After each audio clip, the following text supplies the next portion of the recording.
Stop acting like my body belongs to you. She snapped after I asked why her ex keeps calling, so I packed my bags in silence. Now he's gone, and she's begging me to come home. Hey viewers, before we move on to the video, please make sure to subscribe to the channel and hit the like button if you want to see more stories like this. Thanks. When I first met Lena, I thought she was the kind of person who could make any room brighter. She had that rare mix of confidence and humor that pulled people in. At work functions or friend gatherings, she'd float around like she belonged everywhere, and somehow, she made me feel like I did too. I wasn't flashy. I worked in IT for a mid-sized tech company downtown. Lena worked in marketing for a boutique agency across town. My life before her was quiet, gym after work, video calls with my family on weekends, maybe a movie night here and there. She was the opposite. Social, always posting something witty, always getting tagged in photos with a dozen friends. I thought we balanced each other out, her energy, my steadiness. When we started dating, she used to say things like, "I love how safe I feel with you." I didn't realize then that safe wasn't a compliment in her vocabulary. By the third year together, we moved in. It was her idea. We found a 2-bedroom apartment that split the difference between our jobs. I gave up the second bedroom, the one I'd planned to use as a small home office, so she could have her own content space for her side projects. I didn't mind. I liked seeing her happy. We were both on the lease, splitting rent 50/50ths, though I usually covered utilities and groceries without keeping score. At first, things were easy. We cooked together, stayed up too late watching shows, talked about traveling.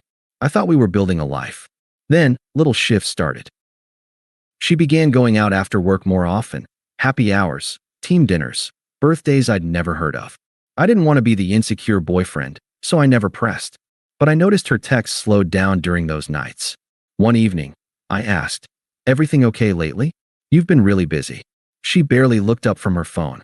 "It's called having a social life, Ethan. You should try it." It stung, but I let it go. I told myself she was just stressed, maybe feeling stuck in routine. Then she mentioned her ex for the first time in years.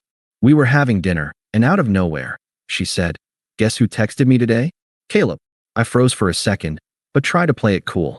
"Caleb, as in your ex?" "Yeah," she said, twirling her fork like it was nothing. "He saw my latest post and said it made him laugh. We just caught up. It's not a big deal." I nodded slowly. "Didn't you two end on bad terms?" "He apologized," she said, shrugging. "People grow. We're adults. It's nice to talk to someone who remembers who I used to be." I wanted to ask, "What's wrong with who you are now?" But I stayed quiet. Over the next few weeks, her phone was always face down. She'd get messages and angle the screen away. Sometimes she'd smile at nothing, then glance at me and quickly look away. One night, I walked past the bedroom while she was on a call. I caught the tail end of her laugh, the kind I hadn't heard in months. "Stop it," she said, voice low, playful. "You always knew how to make me laugh."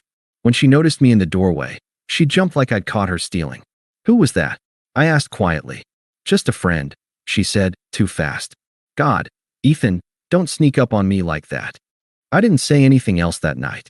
I lay awake while she scrolled through her phone next to me, pretending not to see the small smile she tried to hide. The next day, I tried to bring it up calmly. "Was that Caleb you were talking to last night?" Her expression changed instantly, defensive, sharp. "Wow, really? We're doing this." "I'm just asking," I said. "It's been every night lately. You act like you're hiding it." She crossed her arms, smirking. "Stop acting like my body belongs to you." That hit harder than I expected. "I didn't say anything about your body," I replied, confused. "I asked about who you're talking to." "Yeah, and that's exactly the problem," she snapped. "You think you get to monitor what I do, who I talk to, where I go. I'm allowed to have friends, Ethan." "I never said you weren't," I said quietly. "But when your ex is calling every night, it's fair to ask what's going on." She laughed, a short, bitter sound. "You're so paranoid. Maybe that's why I need someone to actually talk to." That one cut deep. I didn't yell. I didn't argue. I just stood there, trying to understand how the person who used to thank me for being understanding could twist it into an accusation. Later that night, she slid into bed like nothing happened. "Are you mad at me?" she asked, her voice soft again. "I'm just confused," I said. "I don't know what I did to make you feel like I'm controlling you." She sighed dramatically. "You're making everything heavy again. You always do that lately." And with that, she turned over, back facing me, scrolling through her phone in the dark. That was the first night I realized she wasn't really beside me anymore, not in any way that mattered. Still, I kept trying. The next week, I cooked her favorite dinner, tried to reconnect. She barely looked up from her messages. When I asked if she wanted to go see a movie together, she smiled without looking up. Can't. Already have plans. With who? Just friends, she said. Don't make it weird. But the word friends had started sounding like a punchline. A few days later, I was having lunch with a friend, Megan, who had met Lena a few times at group dinners.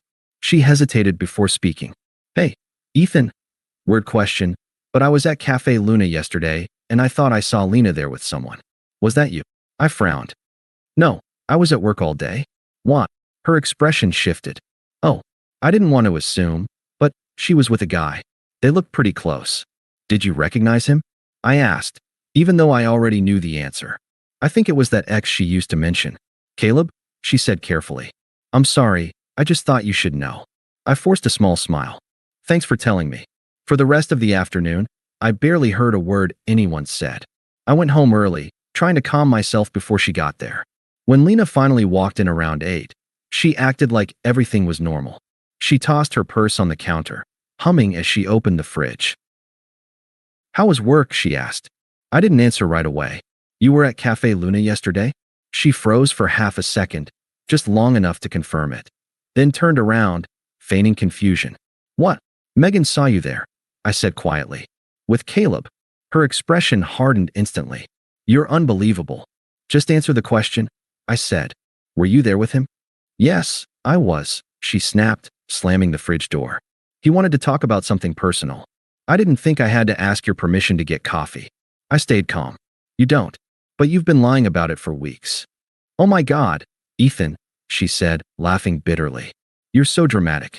I didn't tell you because you'd react exactly like this, like a jealous teenager. Do you hear yourself? I asked. You've been hiding calls, meeting your ex in secret, and I'm the problem? You're insecure, she said sharply. That's why this relationship feels suffocating. You don't trust me. Should I? I asked quietly. She looked away, jaw tightening.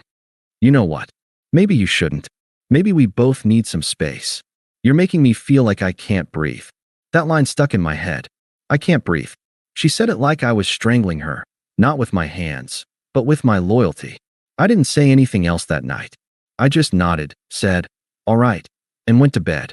She didn't come home the next night, or the next, or the one after that. Her messages were short, detached, staying with a friend. Need time to think. I knew it wasn't a friend. On the third night, I got a text at 1 a.m., don't wait up. I hadn't been. When she finally came back Friday morning, she looked like someone returning from a vacation, not a girlfriend coming back to have a difficult conversation. New jacket I'd never seen. Hair freshly done. The faint smell of cologne that wasn't mine. So, she said, standing in the doorway. Are we going to have another fight, or can we be adults about this? I looked at her for a moment. Be adults. Yeah, she said, crossing her arms. You've been acting so intense. I just needed some space. You don't own me, Ethan. I nodded slowly. You're right. I don't. She blinked, caught off guard. Good. So can we stop being weird now? Instead of answering, I turned toward the bedroom. I started taking my things from the drawers, my clothes, my laptop, the framed photo of my parents that used to sit on the nightstand. What are you doing? She asked, her tone shifting. Giving you what you wanted, I said quietly. Space. Ethan, stop. You're being ridiculous. I'm not angry, I said. I just don't see a reason to stay where I'm not wanted. She laughed, but it sounded forced. Oh my God, this is so dramatic. We just had a disagreement. No, I said, zipping my suitcase. We stopped being a we when you started hiding who you were with. Wow, she said, rolling her eyes. You're really going to throw everything away over a coffee? Over a lie, I corrected. Her jaw dropped. You're so fragile, Ethan. No wonder I felt trapped. I looked at her for a long moment, not with anger, just quiet disbelief. You're free now, I said. And then I walked out. She didn't follow me. She didn't even call after I closed the door. By the time I got to my car, the only sound was the faint echo of her voice fading behind me. The same voice that used to make me feel lucky, now hollow and cruel. I drove to my brother's place that night. Matt didn't ask questions, just handed me a beer and let me sit in silence. When I finally checked my phone hours later, there was one message from her. "You're really doing this?" I didn't reply. The next morning, I texted her one last time. "I'm moving out. I'll cover my half of rent through the end of the lease. After that, it's yours if you want to renew a loan." Left my key on the counter. No response. I didn't block her number. Not yet. I just stopped checking it. That night, for the first time in months, I slept without wondering if the door would open. The first week after I left was quiet. Too quiet. The kind of quiet that makes you realize how much noise one person can bring into your life, even when they're not speaking. I stayed with Matt, sleeping on his couch. He never pushed me to talk, just left extra coffee for me in the morning and kept the fridge stocked with takeout. By the end of the week, I felt the fog lifting. I wasn't angry anymore, just tired. The kind of tired that comes from carrying something that was already dead for too long. Then the messages started. At first, they came from her actual number. "Can we please talk?" I didn't respond. I think we both overreacted. Still nothing. "I miss you." I stared at that one for a while before putting my phone face down. A few days later, the tone shifted. "You're being childish." Then, "You think ignoring me makes you better than me? You're still the same cold, passive guy who made me feel trapped." I almost laughed at that one. Over the next few weeks, I threw myself into work. Without the emotional drain of wondering where Lena was or who she was with, my focus sharpened. I finished projects ahead of schedule, volunteered for initiatives I'd been too distracted to pursue before. 6 weeks after I left, my manager called me into his office. "We're creating a new operations lead position," he said. "You were the first person I thought of." Interested? I didn't hesitate. "Absolutely." 2 weeks later, it was official. New title, significant raise, better hours. The kind of opportunity I'd been working toward for years but couldn't see through the fog of my failing relationship. The promotion came with a better paycheck, and I used it to move into a one-bedroom apartment in a nicer part of town, a space that was entirely mine, filled with only my things, my choices, my peace. Matt helped me move in on a Saturday. As we unpacked boxes, he finally asked the question he'd been holding back. "You doing okay, man?" "Yeah," I said and meant it. "I really am." He nodded. "She reach out lately?" "Not in a while," I said. I think she finally got the message. But I was wrong. Through mutual friends, I started hearing fragments of her unraveling. A college friend mentioned she'd seen Lena post something cryptic about toxic people and finally being free. Another friend said she'd quit her job at the marketing agency, something about wanting to pursue her passion projects full-time. I didn't ask for details. I didn't want them. Then, about 2 months after I'd moved out, I got a text from Josh, a mutual friend from our college days. "Dude, just saw your ex at Northside Bar. She's having a full meltdown. Thought you should know." I stared at the message for a moment, then put my phone away. Whatever was happening in her life wasn't my problem anymore. But 2 days later, Lena herself sent me a long, rambling message at 2 a.m. "You were right about everything. Caleb was using me. He had a girlfriend the whole time. I found out tonight when she showed up at his place while I was there. He told her I was just some girl from work who got the wrong idea. I'm so stupid. I left you for this. I threw away everything for someone who saw me as a joke." I read it twice. Then I deleted it without responding. The next morning, I woke up to 3 more messages. "Please, Ethan. I know I don't deserve it, but I need someone to talk to. I'm sorry. I'm so sorry. I see it now. Please." I didn't reply. A week later, Matt and I were at a coffee shop near my new place when I saw her. She was sitting alone in the corner, staring at her phone. No makeup, dark circles under her eyes, wearing an oversized hoodie I didn't recognize.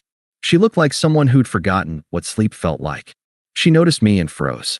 For a second, I thought she might look away, but instead, she gave a small, almost embarrassed smile and stood up. "Hey," she said softly as she approached. "Hey," I replied, polite but distant. "How have you been?" she asked, voice thin. "Good," I said simply. Her eyes flicked to Matt, then back to me. Can we talk? Just for a minute." Matt caught my eye. I gave him a small nod.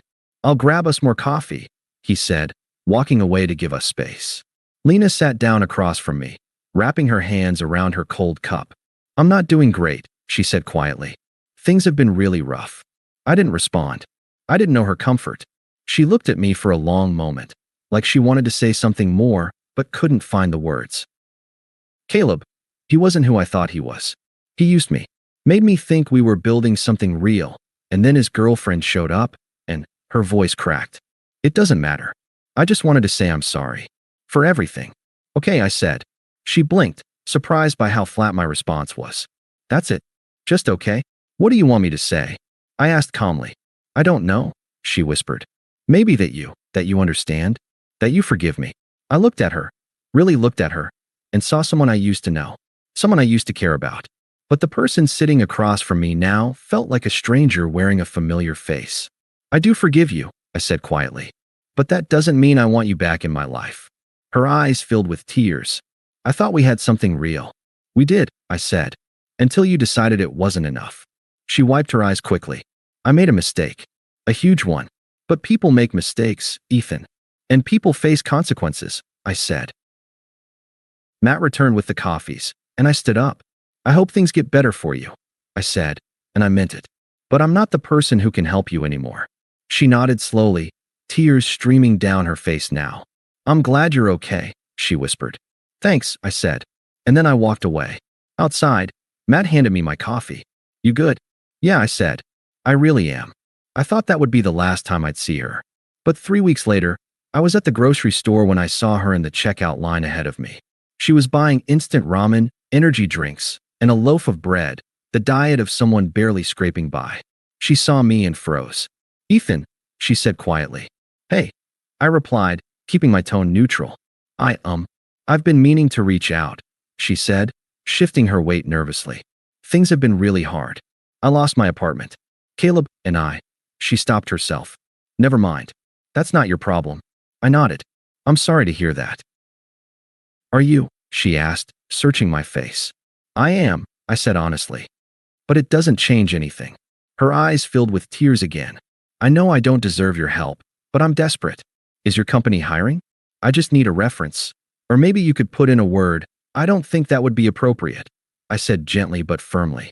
She bit her lip, nodding quickly. Right. Of course. That was stupid of me to ask. Good luck, Lena, I said. I paid for my groceries and left while she was still standing there, staring at the ramen in her hands. A month later, I was leaving my apartment building after work when I saw her sitting on the bench outside. She stood up when she saw me, looking even thinner than before, her clothes hanging loosely. Ethan, she said, her voice breaking. Please don't walk away. I just want to explain. There's nothing to explain, I said calmly. Yes, there is, she said, stepping forward. After Caleb dumped me, well, after his actual girlfriend kicked me out, I had nowhere to go. I'd already given up my apartment to move in with him full time. I thought we were building something real. Like we were building? I asked calmly. She flinched. That's different. How? She had no answer. I thought I wanted freedom, she continued, her voice shaking. I thought I could handle life without anyone holding me accountable. But I was wrong, okay? He used me. He lied to me. And when he got bored, he dumped me like I was nothing. I don't have anyone left. I nodded slowly. That's rough. She winced at the coldness in my tone. You really don't care at all? You made your choices, I said. And I made mine. You wanted space. Now you have it. Tears streamed down her face. You don't miss me at all?